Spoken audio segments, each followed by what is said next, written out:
Sir सध्या AI हा प्रत्येकच बिझनेसमध्ये अग्रेसर आहे. बरोबर. तर आपल्या या डिजिटल मार्केटिंगच्या फील्डवर त्याचा काय दुष्परिणाम होऊ शकतो किंवा काय त्याचे फायदे असू शकतात? ऍक्च्युअल तुमची जी परिस्थिती आहे किंवा ऍक्च्युअल तुमच्या ज्या भावना आहेत त्या AI ला नाही समजू शकणार. त्याची तुम्ही मदत घ्या, त्याची तुम्ही 30% तुम्ही त्याची मदत घ्या, 70% तुमचा असो. इन्फ्लुएन्सर हे सध्या ट्रेंडिंग आहे, त्यांच्या थ्रू बिझनेसची ग्रोथ होत आहे, याबद्दल दुमत नाहीच आहे माझं. पण हे स्लोगन्स ही कुठेतरी कॅची असले पाहिजे, जेणेकरून तुमच्या बिझनेसला क्लायंटही अट्रॅक्ट झाले पाहिजे आणि तुमचा बिझनेसही वाढला पाहिजे, असं काहीतरी त्याच्यामध्ये असावं. तर तुम्ही चित्रपट क्षेत्रामध्ये PR ब्रँडिंगचं काम करत आहात, तर त्याची तुम्हाला लिंक कशी लागली? 2024 ऑक्टोबर पासून मी याची स्टडी करणं, मुंबई पुणे असं फिरणं सुरू केलं होतं. कसे कामं मिळतील, वेगवेगळ्या लोकांना भेटणं वगैरे. याच्यामध्ये मी आवर्जून काही नावं घेईल. सुप्रिया सोन्नेकर, त्याच्यानंतर शेखर फडके सर आहेत, त्याच्यानंतर सध्या लिडिंग ऍक्टर जे आहेत अमित भानुशाली, देवदत्त नागे, यांचाही मला या गोष्टीमध्ये भरपूर मार्गदर्शनही आणि मदतही सध्या होत आहे. अच्छा सर, मी असं ऐकलंय की तुम्ही राजकारणातही होता, तिथे एक पदही होतं तुम्हाला, मग ते एक्झिट करून तुम्ही बिझनेस मध्ये कशी एंट्री झाली तुमची? पहिला बिझनेस मी सुरू केला एजन्सीला, त्याच्यामध्ये मला भरपूर लॉस आला. त्याच्यानंतर एक मनामध्ये फिक्स झालं होतं की आता घरच्यांना पैसे नाही मागायचे बिझनेससाठी. जेवढा माझा स्टाफ आहे त्यांचा मी कधीच त्यांना अनुभव विचारलेला नाही, कारण सर्वच जण अनुभव जर विचारत असतील तर मग पहिलं काम देणार. एक थोडं माझा हा वेगळा नजरिया आहे.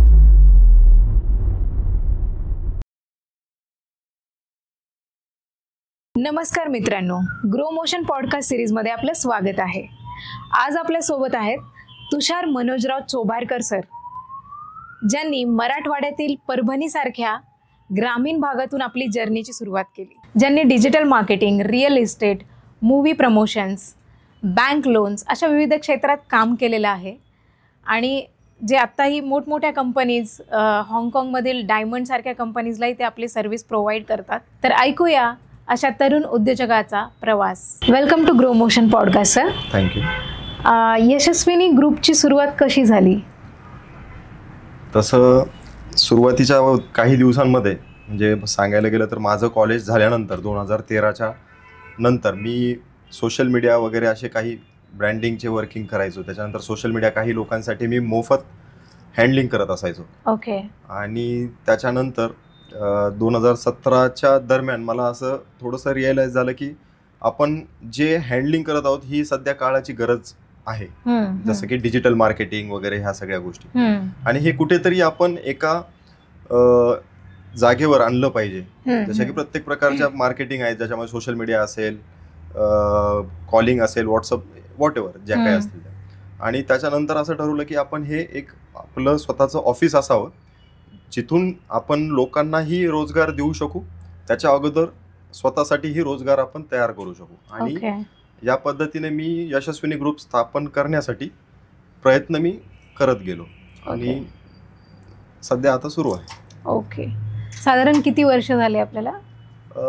तसं बघितलं तर मी सोशल मीडियाचं जे स्टडी करणं आहे, ज्याला म्हणतो आपण की अभ्यास करणं आहे, हे मी 2010-12च्या नंतरच मी सुरुवात केली होती. 2013 पासून हे ॲक्च्युअल वर्किंग मी करत होतो. ओके. आणि 2017ला काय म्हणतो आपण, हे वर्क फ्रॉम होम जे म्हणतो आपण, तशा पद्धतीने आम्ही 2017 पासून वर्किंग सुरू केलं होतं. आणि त्यानंतरचे 2 वर्ष तर सगळ्यांच्या जसे आयुष्यातले वाया गेले तसे वाया तर नाही गेले, पण ऑफिस स्थापन करणं किंवा ऑफिसचं उद्घाटन करणं हे आमचं थोडंसं लांबलं गेलं. त्याच्यामुळे 2020 साली आम्ही यशस्विनी ग्रुपचं पहिलं ऑफिस आम्ही परभणी येथे स्थापन केलं. अच्छा. तुम्ही आम्ही म्हणताय, तर आम्ही म्हणजे नेमके कोण कोण आपले पार्टनर? मी मुद्दा म्हणून बोलणार, कारण याच्यामध्ये माझ्या मिसेसचाही तेवढाच हात आहे. अच्छा. ओके. त्या तुमच्या पार्टनर म्हणजे लाईफ पार्टनरही आहेत, बिझनेस पार्टनरही आहेत, राईट? ऍक्च्युअल सर्व बिझनेस माझा तिच्याच नावावर चालतो. ओके. फक्त चालवणार. मॅमचं नाव यशस्विनी आहे का? मॅमचं नाव यशस्विनी नाहीये. ऍक्च्युअल माझं बहिणीचं नाव तेजस्विनी होतं. आणि त्याच्या मागचं असं होतं की मला य पासून वाय या अक्षरापासून माझ्या बिझनेसचं नाव ठेवायचं होतं, म्हणून यशस्विनी असं केलं. Okay okay, nice. यशस्विनी ग्रुपच्या अंतर्गत अजून कोणते कोणते बिझनेस चालतात? सुरुवातीच्या काळामध्ये आम्ही फक्त सोशल मीडिया हँडलिंग करायचो ह्याच्यावर, पण जसं जसं काळाची गरज आम्हाला लक्षात येत गेली, क्लायंट्सचे रिक्वायरमेंट्स आम्हाला येत गेल्या, तसं तसं आम्ही याच्यामध्ये वाढवत गेलो. त्याच्यामध्ये मग मॅन्युअल कॉलिंग्स असतील, व्हॉट्सअप असेल, ग्राफिक डिझायनिंग असेल, त्याच्यानंतर प्लॉटिंग साईट मार्केटिंग असेल, ब्रँडिंग असतील, शूट्स असतील, ॲड शूट्स म्हणतो आपण त्याला, त्याच्यानंतर बँक लोन असतील, असे इव्हेंट मॅनेजमेंट असेल, असे आम्ही वेगवेगळ्या प्रकारचे 5 ते 6 आम्ही बिझनेस यशस्विनी ग्रुप्सच्या अंतर्गत करत असतो. ओके, म्हणजे एखाद्या व्यक्तीला जर स्टार्टअप करायचं असेल यस, त्याला तुम्ही बँक लोनही देणार, फंडिंगचंही काम नक्कीच, करणार, त्याचं मार्केटिंगचंही काम करणार, नक्कीच. ऍडव्हर्टायझिंग, म्हणजे वन स्टॉप सोल्युशन आहे Yes. तुमच्याकडे. फक्त एखाद्याला marketing under one roof. Yes yes yes, खूप छान. आजपर्यंत किती क्लायंट्सला तुम्ही सक्सेसफुलरित्या सर्व्हिस दिलेली आहे? सांगायला मला काहीच हरकत नाही, पण आजपर्यंत 100+ माझे क्लायंट्स होऊनही गेलेत आणि 100+ क्लायंट सध्या माझे आहेत, ज्यामध्ये फक्त महाराष्ट्रात नाही तर महाराष्ट्राच्या बाहेर पूर्ण भारतभर माझे क्लायंट्स आहेत आणि भारताच्या बाहेरही माझे काही क्लायंट्स आहेत, जे हाँगकाँग वगैरे या साईडचे. यशस्विनी ग्रुपच्या अंतर्गत सामाजिक काही पण गोष्टी राबवल्या जातात का? यशस्विनी ग्रुप्सच्या अंतर्गत नक्कीच आम्ही सामाजिक गोष्टी राबवतो, ज्या की सोशल प्लॅटफॉर्मवर आपण काय करतो समाजासाठी हे सांगायला नाही पाहिजे, पण ठीक आहे, मी सांगू शकतो की लॉकडाऊनचा हा जो पिरियड होता, याच्यामध्ये जवळपास आम्ही 3 महिने 2 वेळेचं जेवण गरजूंना आम्ही मोफत दिलं होतं. याच्यामध्ये काहींना आम्ही घरपोचही, म्हणजे काय म्हणतो, जे घरापासून दूर राहायला गेले होते, त्यांना घरापर्यंत जाण्यासाठी काही गोष्टी अवेलेबल नव्हत्या, तर त्यांना आम्ही घरीही पोहोचवलं. असेही काही बरेच जण आहेत की त्यांना गोळ्या वगैरे जे म्हणतो आपण, जे मेडिकल किट उपलब्ध होत नव्हते, त्यांना मेडिकल किटही उपलब्ध करून दिले आम्ही. त्याच्यानंतर हे जेवण तर आहेच, पण याच्यामध्ये फक्त काय म्हणतो आपण त्यांना की फक्त मानव याच जातीसाठी अवघड झालं नव्हतं, तर जनावरांसाठीही याच्यामध्ये चारा वगैरे मिळण्यासाठी अवघड झालं होतं. तर जनावरांसाठी आम्ही काही गोशाळा आहेत, त्यांना आम्ही याच्यातून चारा वगैरे आम्ही देत असतो. काही स्पेशल ऑकेजन्स असतील किंवा उन्हाळा वगैरे असेल या पिरियडमध्ये, तर असे काही सुरू असतात आमच्या याच्यातून. खूप सुंदर. यशस्विनी ग्रुपच्या अजून काही ब्रांचेस आहेत का बाकीच्या सिटीजमध्ये? यशस्विनी ग्रुप्सच्या ब्रांचेस सुरुवातीला आम्ही फक्त परभणीमधून आम्ही कव्हर करत होतो, जे की आमचं सर्व्हिस सेंटर आता सध्या आम्ही म्हणतो, तिथूनच आम्ही करत होतो. पण त्यानंतर नांदेड आहे, संभाजीनगर आहे, पुणे आहे, लवकरच मुंबईमध्येही मला ब्रांच ओपन करण्याचा माझा प्लॅन आहे. पण सध्या याच जागेवरून आपण जवळपास माझ्या 4 ते 5 ब्रांचवरून आपण वर्किंग स्टार्ट करतो. अच्छा, सुरू आहे. ओके. आणि किती एम्प्लॉईज आहेत आपल्याकडे? माझ्या परभणी ब्रांचसाठी स्टाफ जास्त आहे, पण ज्या बाकीच्या अदर ब्रांचेस आहेत तिथे स्टाफ कमी आहे माझा सध्या. कारण जसे जसे क्लायंट्स वाढत जातील तसे तसे आपण तिकडे स्टाफ वाढवणार, कारण क्लायंट्सच नाहीत आणि तिथे स्टाफ वाढून काय करणार, तो बिझनेस पुन्हा रिव्हर्स येणार. त्याच्यामुळे बेसिक माझा परभणीपासूनच आहे आणि जवळपास 30+ माझ्याकडे सध्या स्टाफ आहे. ओके, खूप छान. सो तुम्हाला हा व्यवसाय करताना खूप साऱ्या अडचणी आल्या असतील, तर त्या काय आहेत आणि त्याच्यावर तुम्ही कशी मात केली? सुरुवातीला ज्यावेळेस मी हा बिझनेस सुरू करण्याचं ठरवलं, तर काही म्हणतात आपलेच लोक असतात, तर त्यांना ॲक्च्युअल म्हणजे मी त्यांना सांगू शकत नव्हतो की मी हे काय करतोय. कारण काय आहे की परभणी जिल्हा हा अदर सिटीच्या बाबतीमध्ये जर बघितलं तर बरेच जण असं समजतात की परभणी हा बॅकवर्ड म्हणून डिस्ट्रिक्ट आहे. आजही आम्हाला कुठे राहतो परभणी म्हणलं तर त्यांना थोडंसं आजूबाजूचं लोकेशन सांगितल्यानंतरच परभणी कळतं. तसं परभणीमध्ये पोटेन्शियल भरपूर आहे, सर्व गोष्टी भरपूर आहेत. आणि सगळ्यात मोठी माझी अडचण हीच होती की तिथल्या लोकांपर्यंत ह्या गोष्टी डिजिटलायझेशन जे झालेलं आहे हे पोहोचण्यासाठी भरपूर वेळ गेला. आणि तिथे मला हा बिझनेस सेट करण्यासाठी म्हणा किंवा क्लायंट्स बेस जे म्हणतो, क्लायंट बेस जे तयार करण्यासाठी, तर सुरुवातीला हेच लागले की PR ब्रँडिंग नेमकं काय आहे किंवा हे ॲडव्हर्टाइजमेंट करणं हे किती गरजेचं आहे हे क्लायंट्सला समजून सांगणं किंवा माझे जे सभोवतालचे लोक आहेत त्यांना हे समजून सांगणं मला भरपूर अवघड जात होतं. आणि डिजिटल मार्केटिंग करणं किंवा ॲडव्हर्टाइजमेंट करणं ह्या ज्या गोष्टी आहेत याच्यासाठी पैसा खर्च करावा लागतो. आणि पैसा खर्च करणं म्हणलं की कुठल्याही लोकांना तिकडे असं वाटायचं की वेस्ट ऑफ मनी आहे. आणि त्यांनाही सांगत होतो आणि अजूनही मी बऱ्याच जणांना असं सांगेल की ॲडव्हर्टाइजमेंट करणं हे वेस्ट ऑफ मनी नाही आहे, हे तुमच्या बिझनेससाठीचा पाया आहे.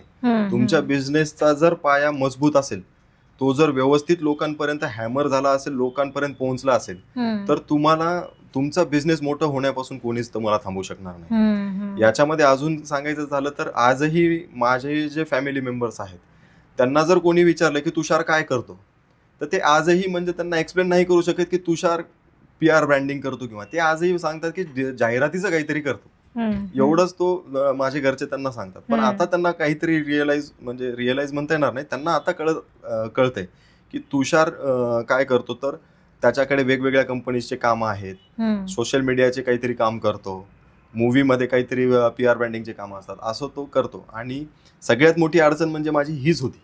आणि त्याच्यानंतरची अडचण म्हणजे सगळ्यांच्या बाबतीमध्ये जे बिझनेस स्टार्टअप करण्यासाठी जी असते ती म्हणजे मनी.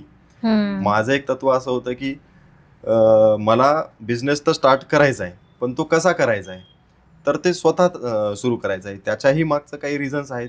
माझ्या फॅमिली तसा मी मध्यम वर्गातून आलेलो. माझे वडील गव्हर्नमेंट ऑफिसर होते आणि वडिलांचं असं होतं की माझ्या मुलाने काय करावं, तर माझ्यासारखी 6 ते 10 ची जॉब करावी, नोकरी करावी, आपली लाईफ सेटल करावी आणि सिक्युअर्ड लाईफ जगावी. पण एक असतं ना, काय प्रत्येकाच्याच घरामध्ये असतं की सगळ्यांच्या अपोजिट जाऊन काहीतरी करणार आहे. तसंच माझं काही होतं. आणि सुरुवातीला म्हणजे ज्यावेळेस असं वाटत होतं की आता आपण काहीतरी करायला पाहिजे, तर त्यावेळेस वडिलांचे पैसे घेतले. पहिला बिझनेस मी सुरू केला एजन्सी लाईन, त्याच्यामध्ये मला भरपूर लॉस आला. त्याच्यानंतर घरच्यांना न सांगता मी माझं हॉटेल स्थापन केलं, त्याच्यामध्ये मला लॉस आला. त्याच्यानंतर एक मनामध्ये फिक्स झालं होतं की आता घरच्यांना पैसे नाही मागायचे बिझनेससाठी. त्याच्यामुळे हे बिझनेस स्टार्टअप करण्यासाठी मी जे माझी फंडिंग होती ते मी लॉकडाऊन पिरियडमध्ये एका लग्नामध्ये आम्ही लग्नाचं मॅनेजमेंट घेतलेलं, इव्हेंट मॅनेजमेंट, त्याच्यातून जे पैसे उरले त्याच्यातून मी यशस्वीनी ग्रुप स्थापन केलं. आणि काय म्हणतो, लॉकडाऊन मध्ये क्लायंट्स मिळवणं वगैरे ह्या ज्या गोष्टी आहेत ते एक प्रकारचा आम्हाला अडचणी होत्याच, अडथळे होतेच. ते असे खूप मोठे असे काही अडथळे नाही, पण हे छोटे छोटे होते जे की ज्याला आम्ही थांबलो नाही पण करत राहिलो ते पार आम्ही स्टेप्स. हा बिझनेस करताना कोणाचा सपोर्ट तुम्हाला जास्तीत जास्त मिळाला? सपोर्ट तसा बघायला गेलं तर घरच्यांचा ऑब्व्हियसली असणार. त्यांच्या मनाच्या विरुद्ध जरी जाऊन केलं तरी शेवटी त्यांचा एक बॅक सपोर्ट असतो, जे म्हणतो आपण मेंटल सपोर्ट म्हणा, किंवा जे म्हणतो आपण बॅक स्टेज सपोर्ट, ते त्यांचा होता जरी त्यांनी नाही बोलून दाखवलं तरी. त्याच्यानंतर माझ्या आयुष्यामध्ये मी स्त्री या जी गोष्ट, जे सर्वजण म्हणतात की प्रत्येक पुरुषाच्या मागे स्त्रीचा हात असतो, तसा अजून मी भरपूर काही मोठा सक्सेस नाही झालोय, पण जेवढाही आज आहे त्याच्यामध्ये नक्कीच माझी आई असेल, बहीण असेल, माझी मिसेस असेल, त्याच्यानंतर माझी मुलगी असेल, यांचा नक्कीच हात आहे. आणि कुठलीही गोष्ट लॉस आला किंवा कुठे एखादे क्लायंटच्या बाबतीमध्ये पेमेंट नाही आलं, हे प्रत्येक बिझनेसमध्ये होतं. तर त्याच्यामध्ये नाही आलं तर थोडं खचून ज्यावेळेस आपण जातो तर त्यावेळेस नक्कीच त्यांचा मला सपोर्ट होत असतो. ओके. अच्छा सर, मी असं ऐकलंय की तुम्ही राजकारणातही होता, तिथे एक पदही होतं तुम्हाला, मग ते एक्झिट करून तुम्ही बिझनेसमध्ये कशी एंट्री झाली तुमची, म्हणजे काय रिझन होतं? राजकारणातून एक्झिट करणं माझ्यासाठी तसं बघायला गेलं तर अवघड नव्हतंच. त्या पिरियडमध्ये माझ्यासोबत भरपूर गोष्टीही घडल्या. त्यासाठी एकच वाक्य बोलेल, कुछ इस तरह जिंदगी आसान कर ली हमने, कईयों को माफ कर लिया और कईयों से हमने माफी मांगली. या पद्धतीने पुढे चालून मी माझा बिझनेसकडे फुल कॉन्सन्ट्रेट. सुरुवातीच्या काळामध्ये एक असतं की एज, जे यूथ असतं, एक एज असती प्रत्येक मुलाची, की त्या एजमध्ये असं वाटतं की आपल्या सोबत खूप सारी मुलं असावेत, काहीतरी डॅशिंग असावं, मी समोर चाललो तर माझ्या मागे 10 जण चालावेत. एक टेंडन्सी माझीच नाही, प्रत्येकाची असते. त्या पिरियडमध्ये मी ही बिझनेसमध्ये राजकारणामध्ये होतो मी. पण माझ्या घरून, माझ्या फॅमिलीचं बॅकग्राऊंड बघितलं तर ना बिझनेस ना राजकारण, असं कुठलंही मला पार्श्वभूमी माझ्या परिवाराची नाहीये.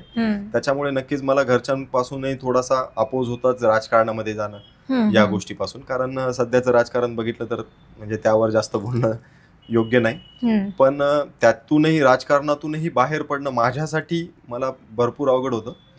त्याचं कारण असं की तो एक पिरियड असा होता की मी मित्र असतील किंवा लोक असतील यांच्या गर्दीमध्ये मी असायचो, आणि त्याच्यातून एक्झिट करून डायरेक्ट मी बिझनेसमध्ये येणं हे थोडं माझ्यासाठी नवीनच होतं. आणि ज्यावेळेस घरच्यांची एखाद्या गोष्टीसाठी अपोज असतो त्यामुळे आणि त्याच्यानंतर माझ्या आयुष्यामध्ये एक अशी गोष्ट घडली होती की 2017च्या दरम्यान मी राजकारणामध्ये होतो आणि माझा लहान भाऊ जो की सिव्हिल इंजिनिअरिंग कंप्लीट करत होता, 3रं वर्ष त्याचा सुरू होतं. आणि ज्या ज्यावेळी माझ्या भावाचं आणि माझं बोलणं व्हायचं त्यावेळेस आमचं असं असायचं की मी राजकारणात आहे, तू सिव्हिल इंजिनियर होतोय, मी राजकारणातून कामं घेईल, तुझं लायसन लावेल, आपण दोघं मिळून आपला बिझनेस मस्त आपण पैसे कमवू वगैरे असं होतं. पण 2017 साली त्याचं अपघाती निधन झालं.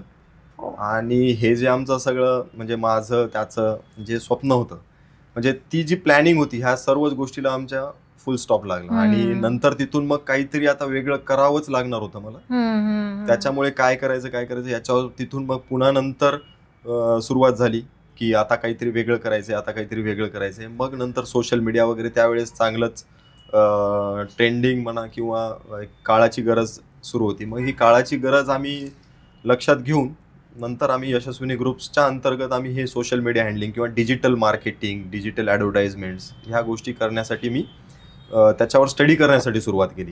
आणि नंतर मग पुढे चालून आम्ही त्याचं ऑफिसमध्ये रूपांतर केलं. ओके. सध्या तुम्ही चित्रपट क्षेत्रामध्ये PR ब्रँडिंगचं काम करत आहात, तर त्याची तुम्हाला लिंक कशी लागली? लिंक तशी एक माझं एम होतं की आता पॉलिटिकल आपण वर्किंग करतोय, बिझनेसही वर्किंग करतोय, तर आता अजून PR ब्रँडिंग हे क्षेत्र कुठल्या गोष्टीसाठी जास्त सूट करतं. तर ते एक माझ्या नजरेतून मी लक्षात घेतलं की आपण मूवी प्रमोशन्समध्ये जाऊ शकतो. तेही आपल्या यशस्विनी ग्रुप्सला आपण जॉईन करून घेऊ शकतो. आणि मी 2024च्या एंडिंग पासून हे जास्त माझ्या डोक्यात होतं की आता 2025चं आपलं नवीन अचिव्हमेंट काय असणार, तर आपल्याला मूवी प्रमोशन सुरू करायचे.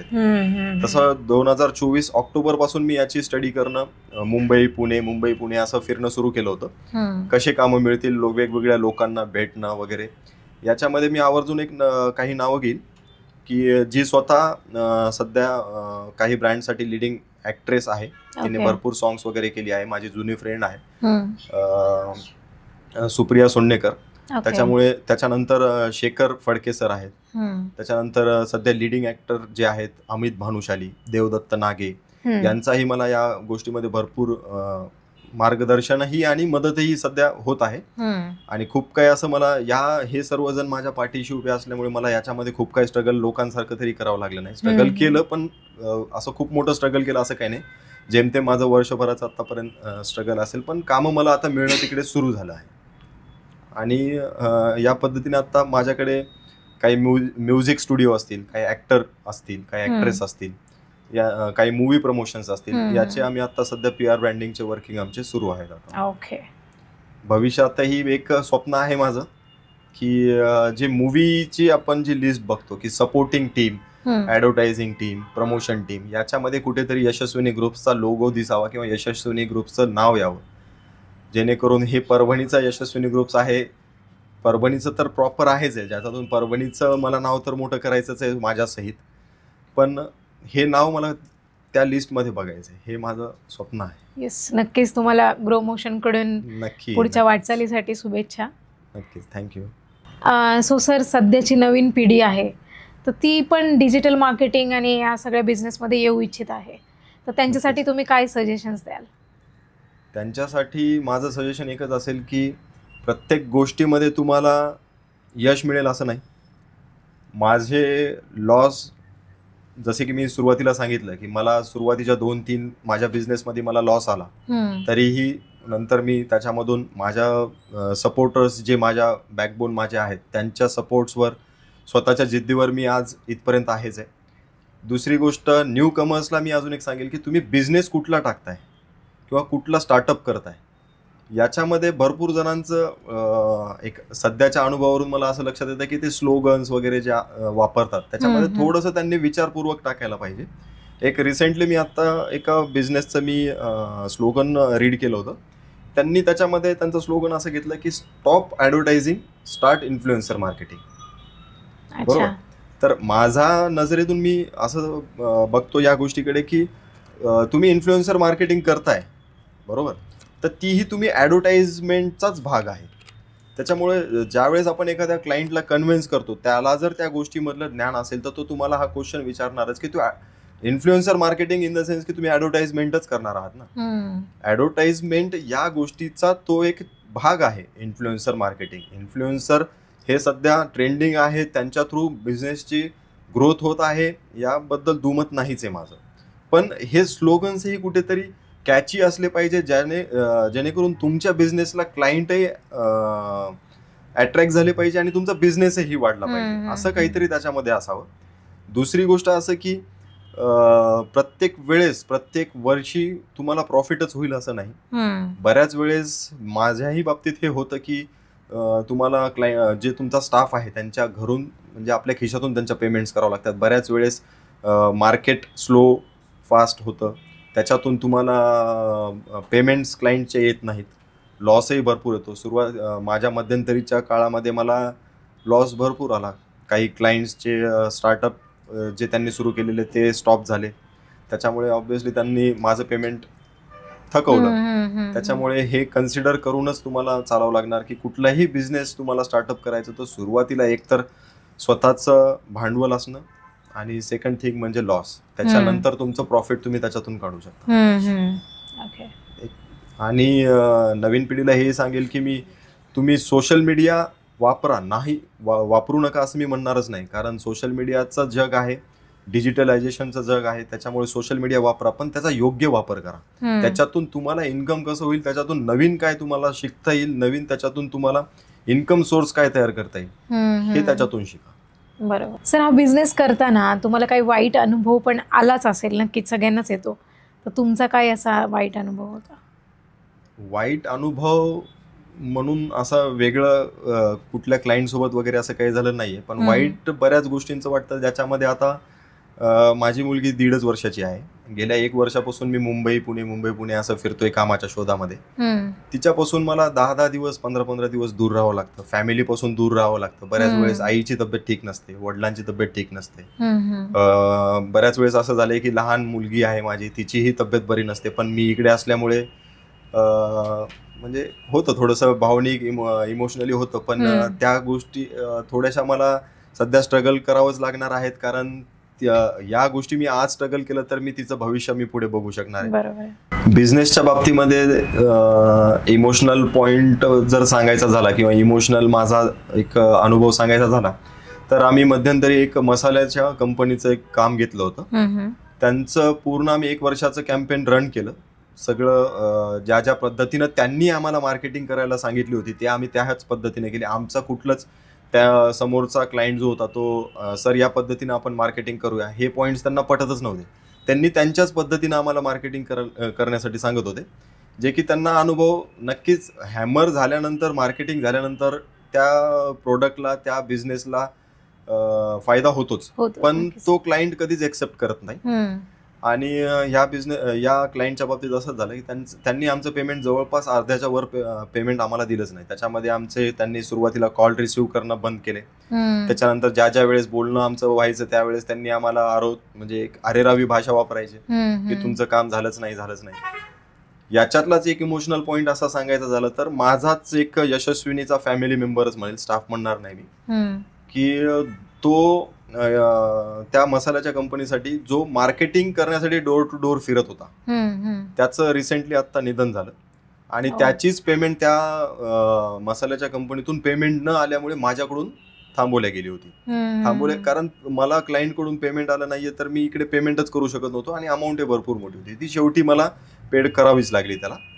पण भरपूर असेही क्लायंट्स असतात की त्यांना तुमच्याशी काहीच घेणं देणं नाहीये. तुम्ही आजारी आहात, तुमच्या घरी कोणी वारतंय, तुम्हाला काय प्रॉब्लेम आहे, त्यांनी एक विचार करणार की मी तुला पेमेंट देतोय, मला तू मार्केटिंग कर, मग तुला काही प्रॉब्लेम. त्यांना फक्त एकच हवं असतं की मला माझ्या पैशाचा मोबदला मिळाला पाहिजे. आणि त्यांचंही योग्यच आहे, आपण शेवटी त्यांच्याकडून पेमेंट घेतोय, आपणही त्यांना रिझल्ट दिलाच पाहिजे.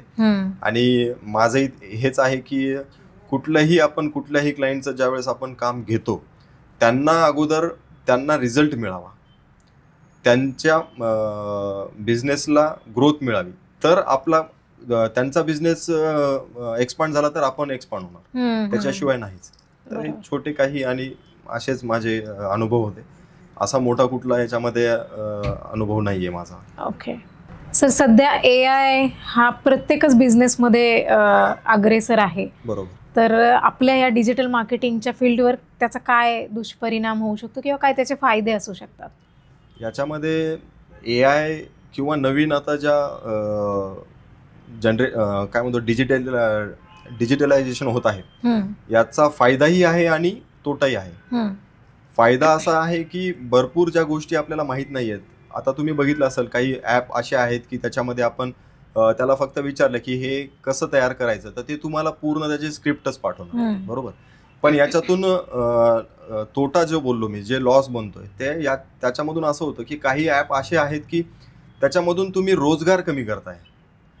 रोजगार कसा कमी करणार? बरेच ॲप असे आहेत की त्याच्यामध्ये तुम्ही एक नॉमिनल चार्ज पेड केला की ते तुम्हाला 1 वर्षाच्या पूर्ण डिझाईन्स पाठवतो. याच्यामध्ये ग्राफिक्स डिझायनर मारला जातोय.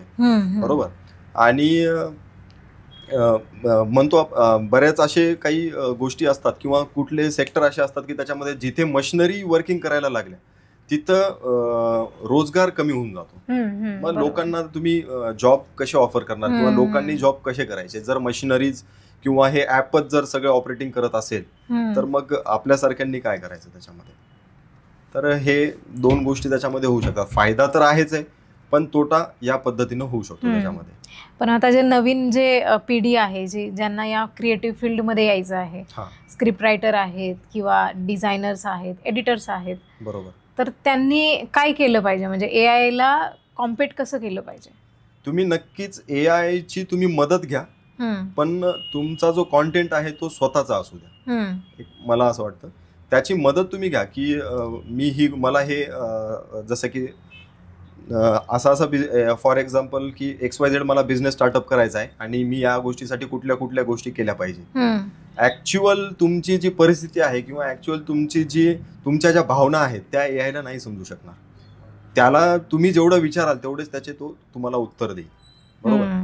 त्याच्यामुळे AI ची किंवा ह्या नवीन जे सध्या जे आहे डिजिटलायझेशन, त्याची तुम्ही मदत घ्या. पूर्ण त्याच्यावर डिपेंड राहू नका. त्याच्यामध्ये स्वतःचं तुमचं असलंच पाहिजे. त्याची तुम्ही 30% तुम्ही त्याची मदत घ्या, 70% तुमचं असू द्या. आणि तुमचं क्रिएटिव्ह माइंड अधिक तुमची स्टडी असला पाहिजे, तुमची क्रिएटिव्हिटी चांगली पाहिजे. मला एक गोष्ट सांगा मॅम की AI हे एक शेवटी मानव निर्मितच आहे. बरोबर. एका माणसानंच तयार केलं आहे, एका टीमनंच तयार केलं आहे.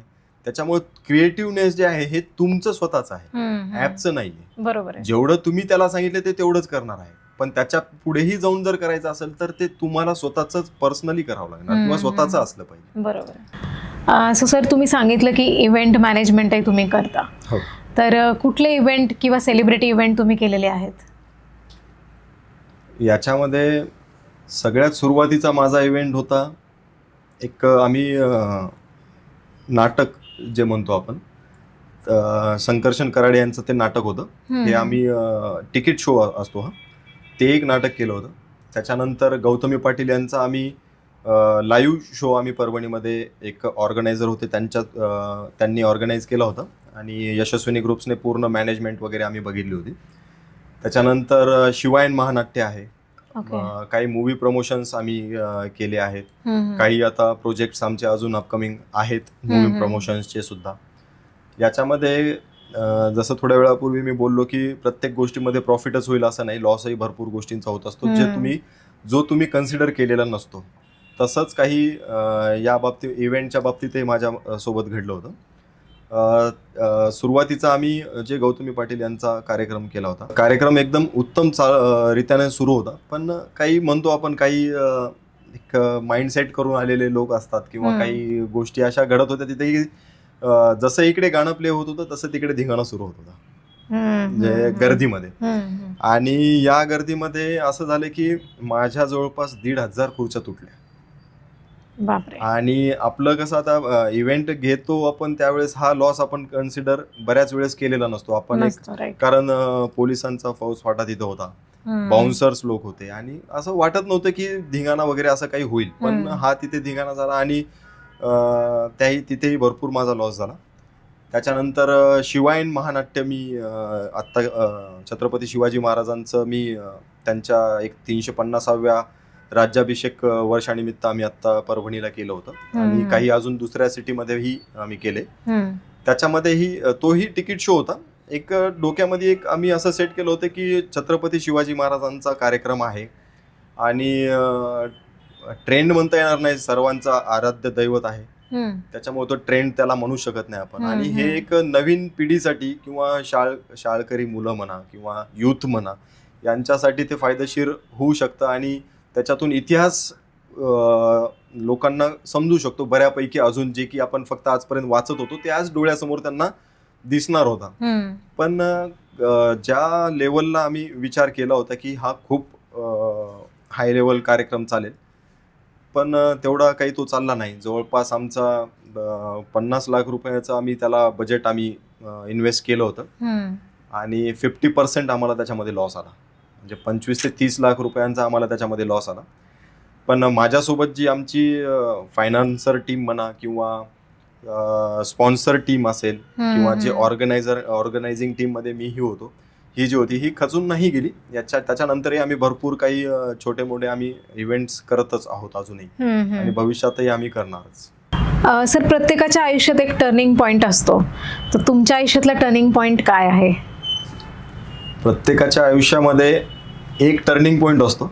माझ्या आयुष्यामध्ये 2-3 टर्निंग पॉइंट आहेत. सर्वात पहिला जर बोललो की माझ्या थोड्या वेळापूर्वी मी तुम्हाला बोलल्यासारखंच की माझ्या भावाची ज्यावेळेस अपघाती निधन झालं त्यावेळेस आमचे जे स्वप्न होते ते तिथे पूर्णविराम लागले. त्यानंतर करायचं काय, तर मी ठरवलं होतं की पुण्याला यायचं. माझ्या मित्रांच्या थ्रू काही कंपनीज होत्या, तिथे मी इंटरव्ह्यूसाठी गेलो. त्यापैकी मी एका कंपनीमध्ये इंटरव्ह्यूसाठी गेलो. सोशल मीडियासाठीच हँडलिंग करण्यासाठी त्यांच्याकडे वॅकन्सी होती. सोशल मीडियाचं मला 2013 पासूनचं 2010 पासूनचं जे मला ज्ञान होतं जेवढं त्या पद्धतीत, त्याच्यामध्ये मला टेक्निकली असं काही माहिती नव्हतं जास्त, पण मी हँडल व्यवस्थित करू शकत होतो. त्यांचे जे क्वेश्चन्स होते त्याला मी ते क्वेश्चन्स काय म्हणतो त्यांना करून दाखवू शकत होतो, पण टेक्निकली मी त्यांना आन्सर देऊ शकत नव्हतो. त्याच्यामुळे त्यांनी मला रिजेक्ट केलं होतं त्या इंटरव्ह्यू मधून.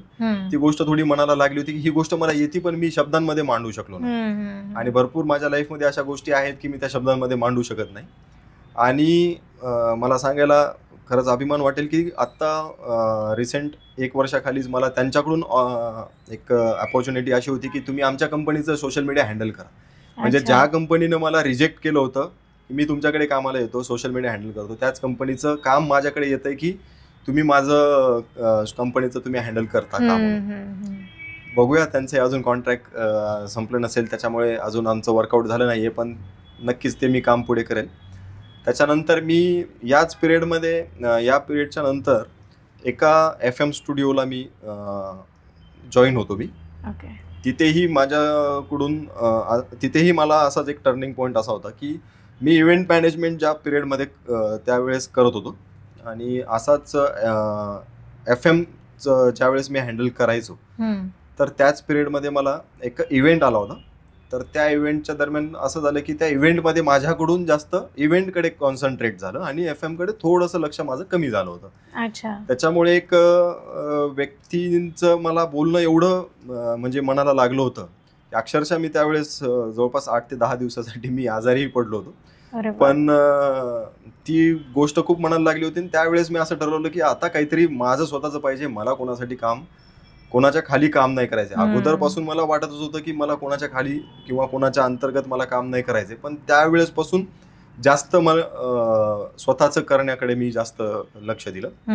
त्याच्यानंतर सगळ्यात मोठी म्हणजे माझा बिझनेस एक्सपांड कसा होत गेला किंवा आता मोठं काहीतरी करायचंय हे जे टर्निंग पॉइंट म्हणेल मी त्याला, ते 3 मार्च 2024 ज्या दिवशी माझी मुलगी जन्मली त्या दिवशी ती माझ्या आयुष्यामध्ये लक्ष्मीच्या रूपाने झाली. आणि प्रत्येकाच्या आयुष्यामध्ये लक्ष्मीच्या रूपाने ही मुलगी येतच असते, तशीच ती माझ्या आयुष्यामध्ये आली. आणि त्या दिवशी जिम्मेदारी वाढली. त्याच्यानंतर त्यावेळेस मनात एक चालू होतं की आता काहीतरी मोठं करायचंय. उद्या चालून माझ्या मुलीने सर्वांना सांग माझे बाबा काहीतरी मोठं करतात आणि मी तिला प्राऊड फील व्हावं की माझे बाबा काहीतरी मोठं करतात. आणि ते एक माझ्या लाईफ मधला सर्वात मोठा टर्निंग पॉइंट आहे की मी तर म्हणेल ती माझ्यासाठी लक्ष्मीच्या रूपाने झाली. आणि त्याच्यानंतरच माझे जे मोठे प्रोजेक्ट्स आहेत ते त्याच्यानंतरच फायनल होणं सुरू झालं माझं. ओके. हे माझे 2-3 असे काही छोटे मोठे टर्निंग पॉइंट्स होते. ओके. तर सर आपण आता आपल्या एंड पार्टकडे वळतोय. तर जाता जाता तुमचं काय विजन आहे, तुमच्या विजनबद्दल आम्हाला सांगा. माझे भविष्यातले विजन, मी जसं थोड्या वेळापूर्वी सांगितलं की मला मूवी प्रमोशन्स करायचे, ज्याच्यामध्ये माझं टीव्हीवर मला यशस्विनी ग्रुप्सचं नाव दिसावं. त्याच्यानंतर काही एक रिअल इस्टेटमध्ये पण मला काही वर्किंग करायचे आहे. जसं की पुणे, मुंबई या साईडला जर तुम्ही बघितलं किंवा मेट्रो सिटीजमध्ये जर तुम्ही बघितलं तर रिअल इस्टेटमध्ये भरपूर फ्युचर आहे. आणि मी सर्वांना आव्हानही करेल की तुम्ही या क्षेत्राकडे वळा, की मार्केटिंग, ॲडव्हर्टाइजमेंट असेल, रिअल इस्टेट असेल किंवा मूवी प्रमोशन्स असतील. नक्कीच तुम्ही प्रयत्न कराल तर याच्यातून तुम्हाला पोटेन्शियल मिळेल. माझं सध्या त्याच्यावर स्टडी करणं सुरूच आहे. काही प्रोजेक्ट्स मुंबईमध्ये आहेत, बोरीवली साईड आहेत, काही वाशी साईड आहेत. तर त्यांच्याशी मी कनेक्टेड आहेच आहे सध्या. कसे त्यांनी वर्किंग करतात, काही क्लायंट्स असे पण आहेत की त्यांच्यासोबत फ्री ऑफ कॉस्ट मी सध्या कुठलेही चार्ज न करता त्यांच्यासोबत वर्किंग करून त्यांना वर्क देतोय. का तर मला अनुभव हवा आहे. कारण शेवटी सर्वजण अनुभव विचारतात. पण माझी एक खासियत म्हणा किंवा बॅक ड्रॉप म्हणा, की आजपर्यंत यशस्विनी ग्रुप्सला जेवढा माझा स्टाफ आहे त्यांचा मी कधीच त्यांना अनुभव विचारलेला नाही. कारण सर्वच जण अनुभव जर विचारत असतील तर मग पहिलं काम देणार कोण? एक थोडं माझा हा वेगळा नजरिया आहे. सो सर, आपल्या पॉडकास्टच्या मार्फत तुम्ही अशी कोणी लोक आहेत का की ज्यांना तुम्ही थँक्स म्हणू इच्छिता? नक्कीच माझ्या आयुष्यामध्ये असे भरपूर लोक आहेत. त्याच्यामध्ये सर्वप्रथम मी माझे आई वडील असतील, माझे फॅमिली मेंबर्स असतील, वाईफ असेल, त्याच्यानंतर माझे काही फ्रेंड्स असतील, मित्र असतील, त्याच्यानंतर माझे ज्या या क्षेत्रामध्ये माझ्यासोबत वर्किंग करणारा माझा जो स्टाफ, माझा जो यशस्विनी ग्रुप्स हा परिवार आहे, त्यांचेही मी धन्यवाद मानेन. आणि सर्वात महत्त्वाचं म्हणजे मी माझ्यावर विश्वास ठेवून मला जे लोक काम देतात त्यांचे मी सर्वात पहिले आणि सर्वात जास्त मी त्यांच्यासाठी धन्यवाद देईन. त्यांचा बिझनेस अजून कसा मोठा होईल हेच माझे इथून पुढे प्रयत्न असतील. ओके.